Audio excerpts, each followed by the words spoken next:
केशव नगर राज्य के एक छोटे से गांव में हरिराम नाम का एक सीधा साधा, मेहनती और ईमानदार किसान अपनी पत्नी के साथ खेत में बैठा हुआ था। देखना, हमारी फसल इस साल बहुत अच्छी होगी। हाँ, क्योंकि मेरी मेहनत के साथ साथ मेरे खेत की जमीन पर तुम्हारी मेहनत का पसीना भी शामिल है अर्चना। हाँ। नहीं, सारे गांव में केवल तुम ही मेहनती और ईमानदार हो। तुम्हारे पास जमीन तो कम है, लेकिन तुम्हारा दिल बहुत बड़ा है। कुछ देर बाद दोनों पति पत्नी घर चले गए।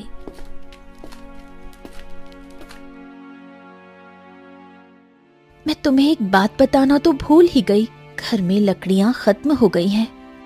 अरे चिंता मत करो, मैं कल सुबह सबसे पहले जंगल में लकड़ियां काटने के लिए ही चला जाऊंगा। ठीक है ना, ले आऊंगा। चलो अब।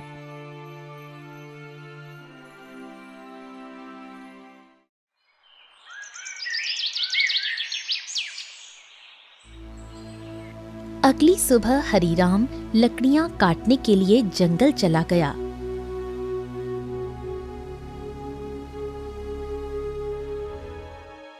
हरिराम एक पेड़ पर कुल्हाड़ी चलाने ही वाला था कि तभी उसने देखा झाड़ियों में एक घायल बंदर करहा रहा था।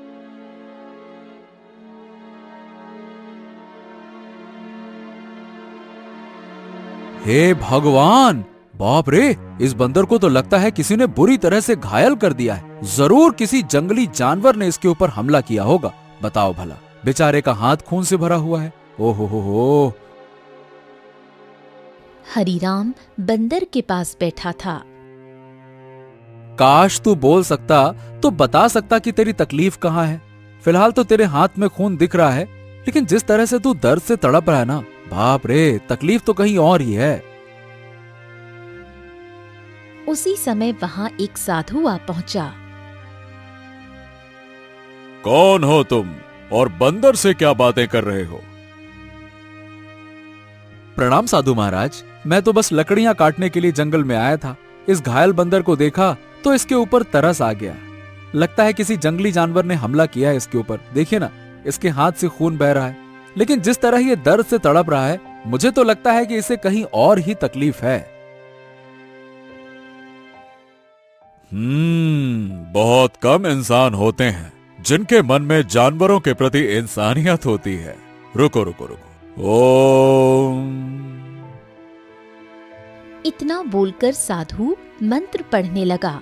अचानक रंग बिरंगी किरणों से बंदर का जख्म सही हो गया। हाँ, अब ये बंदर तुम्हें बता सकता है कि इसकी तकलीफ कहाँ है। इतना बोलकर साधु वहां से चला गया। बंदर उठकर खड़ा हो गया। मेरे कंधे में बहुत दर्द हो रहा था। हाँ, अब अच्छा लग रहा है। एक शेर ने मुझ पर हमला किया। मैं बचने के लिए दूसरे पेड़ में कूदा। शेर का पंजा मेरे हाथ में लगा और मेरा हाथ घायल हो गया। मैं पेड़ ही नहीं पकड़ पाया और मैं जैसे ही नीचे गिरा, बाप रे बाप, मेरे कंधे में बहुत चोट लग गई थी। अरे, तुम तो बिल्कुल मनुष्य की आवाज में बात कर रहे हो। ये कैसे संभव हुआ? जब साधु ने मंत्र पढ़ा ना, तब मुझे ऐसा लगा कि मेरे अंदर बात करने की शक्ति आ गई है। मैंने बोला और मेरी आवाज तुम तक पहुंच गई। लगता है ये चमत्कार साधु बाबा ने किया है। हाँ।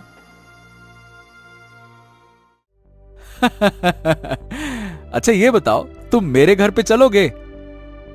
ओहो, अब तुमने मेरी जान बचाई है तो अब तो मैं तुम्हारे साथ ही चिपक गया हूँ। मतलब मैं तुम्हारे साथ ही रहूंगा। और क्योंकि मैं इंसानों की तरह बात करने लगा हूँ, तो मैं बंदरों से अब तो अलग हो गया हूँ ना। क्या करूंगा उन बंदरों के साथ रहकर? अब तुमसे बातें करूंगा जी भर के। चलो, तुम मेरा कोई अलग नाम भी रख सकते हो। बताओ बताओ, मेरा क्या नाम रखोगे? बड़े मजे की बातें करते हो तुम। चलो ठीक है, मैं तुम्हें आज से गोलू कह के पुकारूंगा। क्यों, कैसा नाम है? अच्छा नाम है ना? हाँ, अच्छा नाम है। चलो चलो चलो चलो, घर चलते हैं।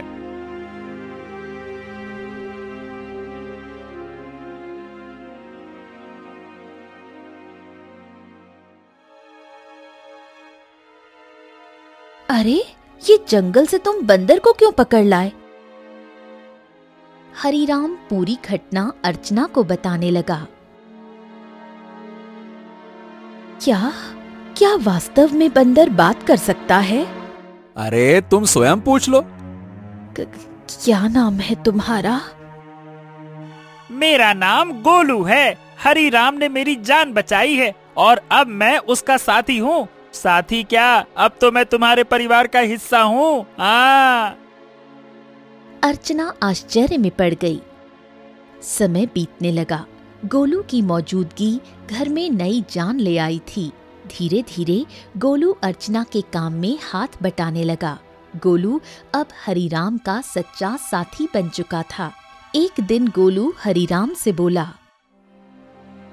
हरीराम, अब मैं भी तुम्हारे साथ खेत में चलूंगा। क्या करूंगा घर में बैठे बैठे, मुझे भी चलना है। अरे गोलू, खेत का काम आसान नहीं होता, बहुत मेहनत लगती है। क्या करोगे तुम वहाँ पे? अरे क्या करूंगा क्या, मैं भी तुम्हारे साथ मेहनत करूंगा। और क्या मुझे कम मेहनती समझा है क्या? बस डर ये है कि गांव वालों ने तुम्हें बोलते हुए देख लिया ना, तो वो न जाने क्या समझेंगे। अरे पर जब मैंने तुमसे पहली बार बात की थी तो क्या तुम डरे थे क्या, बताओ? देखो गोलू, मैं दुनिया को जानता हूँ। हर कोई मेरे जैसा नहीं होता है जो तुम्हें समझ सके। ओहो, मुझे दुनिया से क्या है लेना देना, मुझे तो तुम्हारे संग है रहना। मेरा मतलब ये है कि मुझे बस तुमसे मतलब है, क्योंकि मैं तुम्हारा साथी हूँ।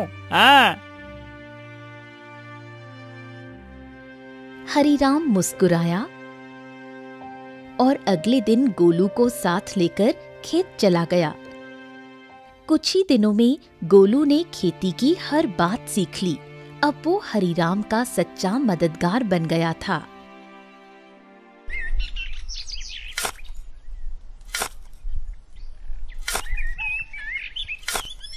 हरीराम, अरे आज की मिट्टी तो बहुत भारी लग रही है।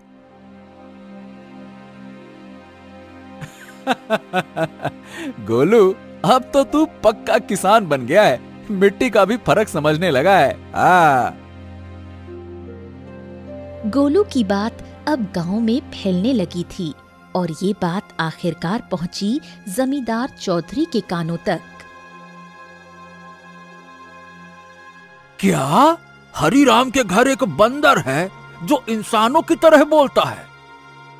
हाँ जमींदार साहब, मैं खुद देख चुका हूँ। अरे मैंने तो उसे बोलते हुए सुना भी है। पहली बार तो मैं डर गया था। अरे भैया, तो फिर उस बंदर को लेकर तमाशा करना चाहिए, उससे तो बड़ी अच्छी कमाई होगी। ये बात आपने बिल्कुल पते की कही जमींदार साहब। जमींदार की हंसी कुछ देर चली, फिर वो गंभीर हो गया। इस हरीराम की जमीन पर मेरी नजर बहुत समय से है। बाकी सब तो मेरे कर्जदार बन चुके हैं, पर ये ससुरा हरीराम ये कभी झुका ही नहीं। उसकी जमीन बहुत उपजाऊ है जमींदार, बंजर में भी फसल उग जाती है। अरे इसमें मिट्टी का कोई खेल नहीं है भीमा। उसकी किस्मत और सितारे बुलंद है, पर जिस दिन वो सितारे गिरेंगे ना, उसी दिन ये खेत मेरा होगा और हरीराम मेरे कदमों में होगा, देख लेना तुम।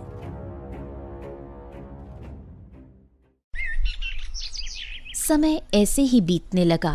एक दिन हरीराम और गोलू जब खेत से घर लौटे तो आंगन में बैठी अर्चना को देखकर दोनों के चेहरे पर चिंता की रेखाएं खिंच गईं। अरे अर्चना, क्या हुआ? ये कैसी खांसी है?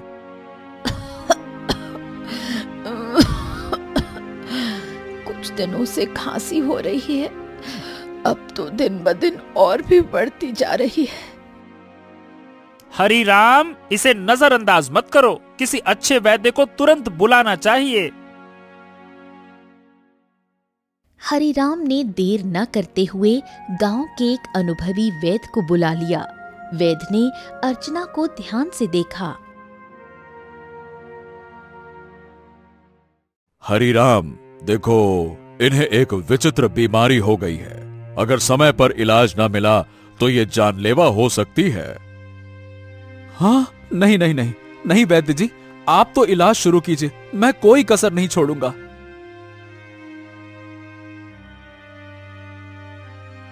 उस दिन से हरिराम का सारा धन अपनी पत्नी के इलाज में लगने लगा। हफ्तों बीतते गए और एक दिन ऐसा आया जब उसकी सारी जमा पूंजी खत्म हो गई।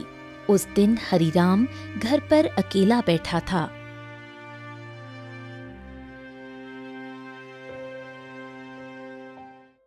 ऐसे उदास मत बैठिए, मैं अपने आप ठीक हो जाऊंगी। ऐसा ऐसा मत कहो अर्चना, मैं तुम्हें इस हालत में नहीं देख सकता। तो अब क्या करोगे? जो कुछ था सब तो मेरे इलाज में लगा दिया। अब तो बीज खरीदने तक के पैसे नहीं बचे। हरिराम सिर झुकाए बैठा था।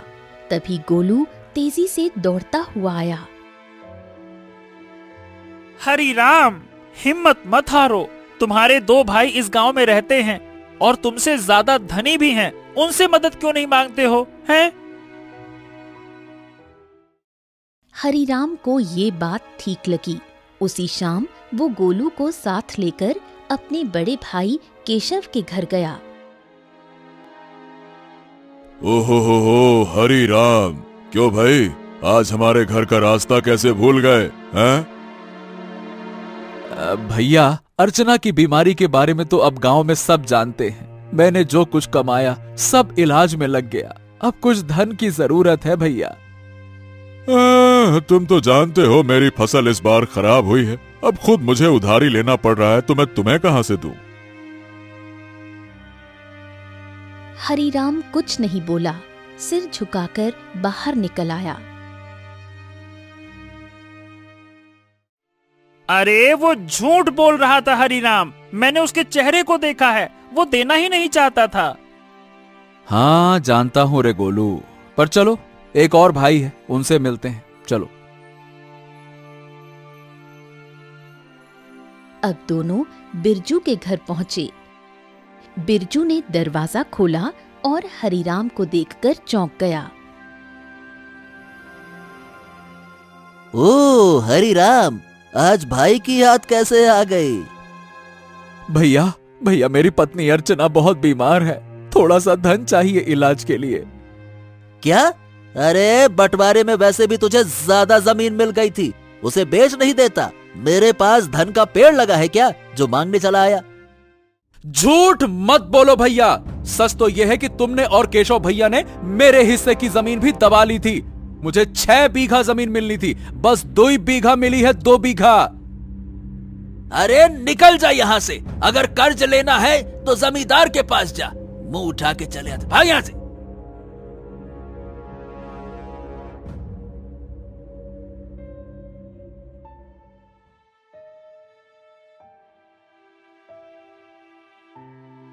कैसे भाई हैं तुम्हारे हरिराम, एक भी मदद को तैयार ही नहीं है। हाँ, इस दुनिया में इंसान ऐसे ही होते हैं, मतलबी, अपना पराया कुछ नहीं देखते। तो अब क्या करोगे? क्या जमींदार के पास जाओगे? हाँ, मजबूरी है गोलू, मैं नहीं जाना चाहता था, इसीलिए तुम्हारे कहने पे भाइयों के पास गया। अब तुम ही बताओ, मेरे पास और क्या रास्ता बचा है, बताओ।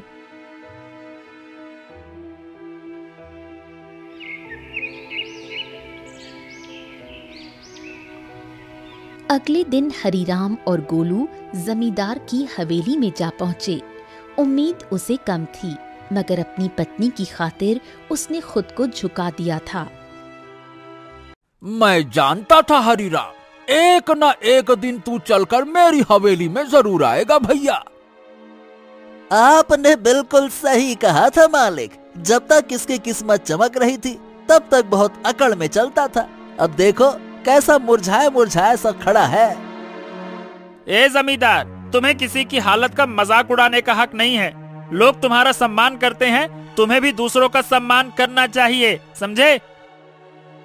ए बंदरवा, बकवास बंद कर। तू इंसानों की तरह बोलता है, इसका मतलब ये नहीं है कि तू इंसान बन गया है, समझा? हाँ भैया हरिराम, बताओ बताओ क्यों आए हो? क्या बताएं, आपको तो सब पता है, मेरी पत्नी बीमार है, सारा धन इलाज में चला गया, कुछ धन की आवश्यकता है। अच्छा, धन चाहिए तो भैया मेरी शर्तें सुन लो। ब्याज 50% और बदले में कुछ गिरवी रखना होगा। हाँ, मेरे पास कुछ बचा है क्या जो गिरवी रखूं? जो सोने के आभूषण थे वो भी इलाज में बिक चुके हैं। अरे है ना, क्यों नहीं है? तेरे पास 2 बीघा जमीन है, भैया उसे गिरवी रखो। वक्त पर कर्ज चुकाएगा तो जमीन तेरी वरना मेरी, सीधा हिसाब। बोलो भैया। हरीराम सोच में पड़ गया। उसे अपनी पत्नी का जीवन बचाना था, मगर कीमत बहुत बड़ी थी। अरे ये तो सरासर अन्याय है। तुम किसी की मजबूरी का फायदा उठा रहे हो। ऐसे तो हरीराम कभी कर्ज ही नहीं चुका पाएगा। ए हरीराम, पहले तो तू इस अपने पालतू बोलने वाले बंदर को ले जा यहाँ से, नहीं तो मेरा मन बदल गया तो हो गया तेरा काम। जब से आया है पटर पटर पटर पटर। चुप कर। हरीराम चलो मेरे साथ, ये कर्ज मत लो, चलो। गोलू, मेरे पास अब और कोई चारा नहीं है। अरे तुम बस चलो तो, मैं तुम्हारी मदद करूंगा ना। हाँ चलो मेरे साथ। हरीराम गोलू के साथ चला गया। हवेली के भीतर जमींदार और भीमा गुस्से से खौल रहे थे। ए मालिक, हरीराम तो हाथ से निकल गया। अरे चिंता मत कर बेटा, मजबूरी उसे फिर लौट आएगी। कितना दूर जाएगा वो?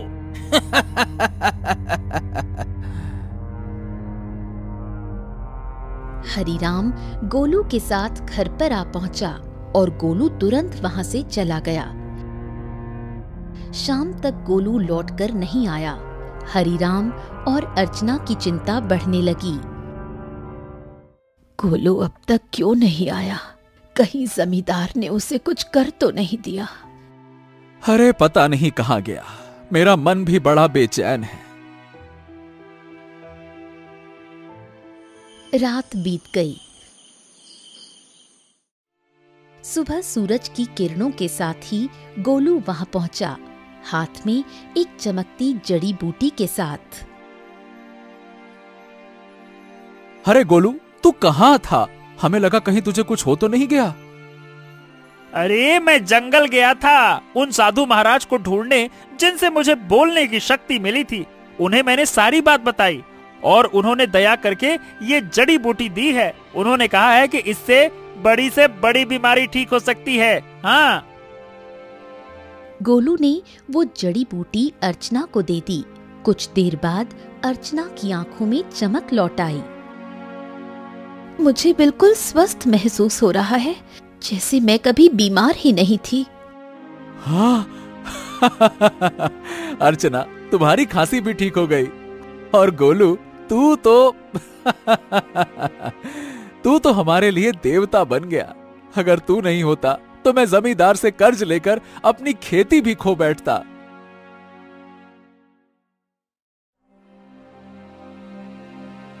हाँ, अब मेरी पत्नी तो ठीक है, लेकिन खेत में बीज डालने के पैसे तक नहीं बचे। मैं जानता था कि अर्चना के ठीक होने के बाद तुम्हें बीज की जरूरत पड़ेगी, इसीलिए मैं साधु महाराज से बीज भी लेकर आया हूँ। हाँ, ये देखो। क्या बीज? हाँ, उन्होंने ये चमत्कारी बीज दिए हैं। अब देखो, अगर तुम इन्हें अपने खेत में बो दोगे तो ऐसी फसल उगेगी जो पूरे राज्य में किसी ने नहीं उगाई होगी, और सबसे पहले तुम्हारी फसल ही तैयार होगी। हाँ, मजा आ गया ना? इतनी जल्दी? हाँ, लेकिन एक शर्त भी दी है साधु महाराज ने। जब तुम्हारा समय अच्छा हो जाए तब तुम उन लोगों की मदद करना जो जमींदार के कर्ज में दबे हुए हैं। अरे मित्र गोलू, गोलू गोलू गोलू, तू मेरा सच्चा साथी निकला। हम दोनों मिलकर अच्छे से खेत में फसल बोएंगे। चल मेरे भाई।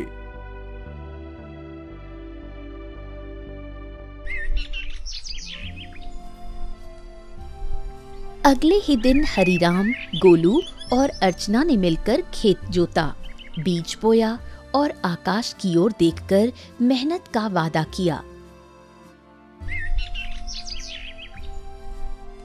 कुछ ही दिनों में हरीराम के खेत में ऐसी फसल लहराई जैसे किसी ने पहले कभी नहीं देखी थी।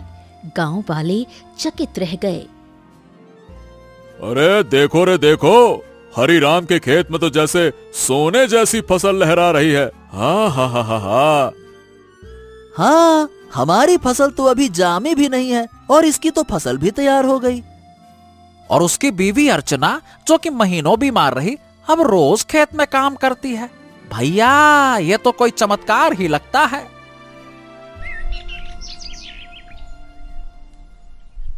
कुछ दिनों बाद हरीराम की किस्मत बदल गई। चमत्कारी फसल ने उसे गांव का सबसे सफल किसान बना दिया। बाजार में उसके नाम की चर्चा फैल गई। हरि राम, जपो राम नाम, बन गया तू धनवान। जो सोचा था वो हो गया सच। हाँ, वाकई में सच तो हो गया, लेकिन अब बारी है गोलू वादा निभाने की, उन सब की मदद करने की जो जमींदार के कर्ज में डूबे हैं। हाँ बिल्कुल, चलो आज से ही शुरुआत करते हैं। अपने गांव का बिंदेसर का खेत सबसे पहले छुड़ाते हैं। चलो।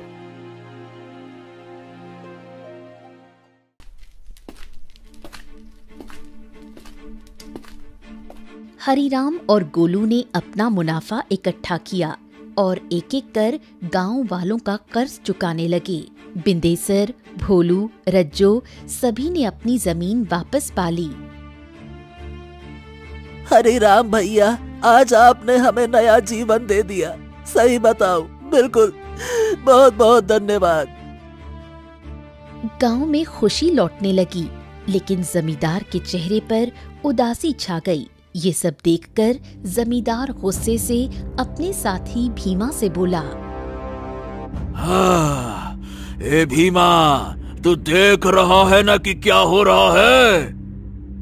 हाँ मालिक, हरिराम ने सबके कर्जे चुकाने शुरू कर दिए हैं।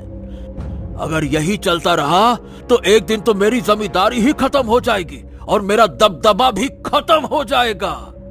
आप तो आदेश दीजिए मालिक की करना क्या है। अब बहुत हो गया भीमा, अगर ये हरिराम ऐसे ही सबकी जमीन छुड़वाता रहा तो मेरा क्या बचेगा? मेरा दबदबा, मेरी हवेली है। अरे मालिक, आप तो बस आदेश कीजिए, कल ही उसका काम तमाम कर दूंगा। सब खेत में काम करते हैं, वही खत्म कर दूंगा। कहिए। खून जमीन पर गिरे ऐसा मारना साले को, ताकि सबके दिल में डर उतर जाए। जा, हरिराम को मिटा दे, जा।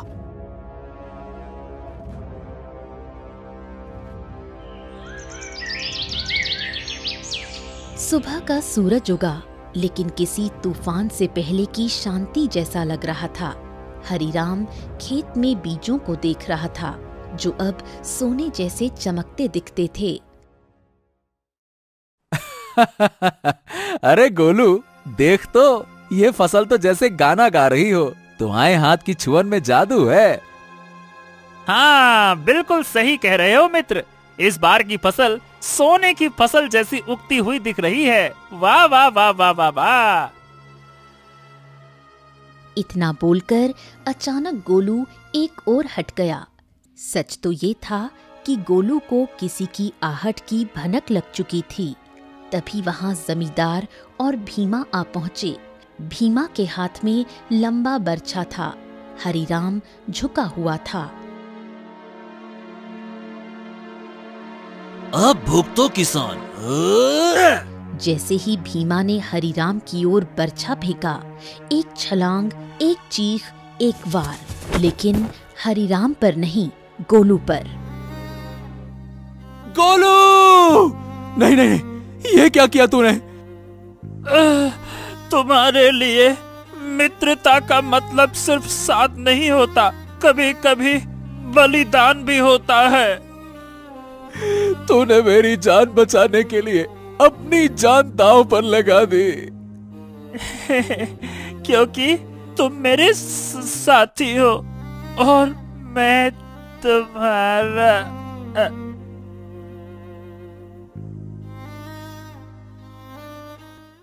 जमींदार और भीमा अविश्वास भरी नजरों से घायल गोलू को देखने लगे। भीमा जमींदार की ओर देखकर बोला, अरे ये क्या जमींदार, इस मूर्ख बंदर ने तो हरिराम के ऊपर लगने वाला वार अपने ऊपर ले लिया। हाँ, तुमने सही कहा, लेकिन मैं फिर भी हरिराम को जीवित नहीं छोड़ूंगा। इतना बोलकर जमींदार गोलू की ओर देखकर क्रोधित अवस्था में बोला, अरे तू मूर्ख का मूर्ख बंदर ही रहा। अरे तू इंसानों की तरह बोल सकता था और इंसानों की तरह रहने लगा था, लेकिन तू इंसानों की तरह चतुराई नहीं सीख सका। तुझे क्या जरूरत थी अपने ऊपर वार लेने की? क्या आवश्यकता थी बलिदान देने की? मूर्ख बंदर कहीं का, तूने मेरे सारे किए कराए पर पानी फेर दिया। लेकिन तुझे क्या लगता है कि मैं हरिराम को जीवित छोड़ दूंगा? नहीं, मैं हरिराम को जीवित बिल्कुल नहीं छोड़ूंगा, क्योंकि उसकी वजह से ही मेरा गांव में दबदबा समाप्त हुआ है। तेरा ये बलिदान बेकार जाएगा रे मूर्ख बंदर, रुक जा। गोलू के होठों पर एक हल्की मुस्कान अब भी जिंदा थी। गोलू ने अपने मित्र हरिराम को मुस्कुराते हुए देखते हुए ही दम तोड़ दिया। तभी वहां वही साधु प्रकट हो गया जिसने गोलू को बोलने की शक्ति दी थी और जिसने गोलू को हरिराम की पत्नी को बीमारी से बचाने के लिए जड़ी बूटी और जादुई बीज दिए थे। साधु क्रोधित अवस्था में जमींदार और भीमा की तरफ देखकर बोला, जिसने निर्दोष की जान ली उसका पाप अब उससे बदला मांगेगा। जमींदार और भीमा, तुम दोनों ने बहुत बड़ा पाप किया है। तुम्हें इस संसार में खुलेआम रहने का कोई अधिकार नहीं है। तुम दोनों समाज के लिए खतरा हो। रुक जाओ। इतना बोलकर साधु की क्रोधित आंखों से रंग बिरंगी किरणें निकलकर भीमा और जमींदार के शरीर पर पड़ने लगी और अगले ही पल उनके शरीर में आग लग गई। कुछ ही देर में वो दोनों जलकर राख हो गए। गांव वाले इकट्ठा हो गए। साधु हरिराम की ओर देखकर बोला, हाँ, तुम्हारा और गोलू का साथ यहीं तक लिखा था हरिराम। लेकिन साधु महाराज, जमींदार के साथी भीमा ने मेरे ऊपर हमला किया था, लेकिन गोलू ने उसे अपने शरीर पर ले लिया। हाँ, क्योंकि वो तुम्हारा सच्चा साथी था। जाते जाते गोलू ने अपनी मित्रता का कर्ज चुका दिया। अपने साथी को कभी नहीं भूलना हरिराम। इतना कहकर साधु रंग बिरंगी किरणों में वहां से गायब हो गया। गांव वाले नम आंखों से गोलू के बलिदान की सराहना करने लगे। अरे ये कोई साधारण बंदर नहीं था भैया, देवता था, देवता, हरिराम का सच्चा साथी। हाँ भैया, इसने अपनी जान दे दी और हम सबको बचा लिया। बहुत अच्छा बंदर था। कुछ दिनों बाद हरिराम ने नम आंखों से गोलू की याद में उसी खेत में एक पौधा लगाया जो आगे जाकर बना साथी वृक्ष। गोलू, तेरे बिना सब अधूरा लगेगा, लेकिन तू मिटा नहीं। तू हर उस फसल में है जो इस धरती से उगेगी। कभी कभी सच्चा साथी इंसान नहीं होता, वो एक जानवर हो सकता है जो बिना शर्त प्रेम करे, रक्षा करे और अगर जरूरत पड़े तो जीवन भी दे दे।